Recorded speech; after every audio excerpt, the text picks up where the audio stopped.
It's really exciting to be working with a company like Microsoft. One of our values as a company is always exploring. A big part of always exploring has been technology. In the past we've tended to think about that more in pumps, pipes, pumping stations, treatment works. Now we want to really expand that into nature-based solutions. We know that wetlands are amazing water cleansers, they're basically massive filters.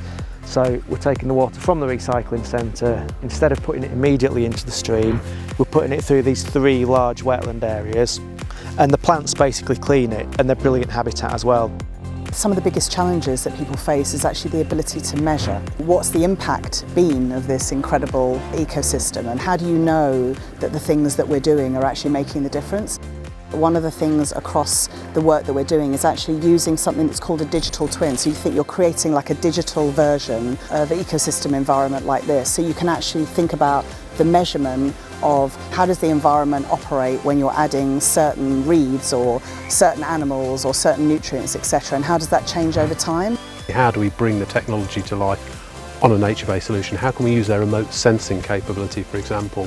And how can we use those sensors to draw together information to give better insight about how we do these sort of projects?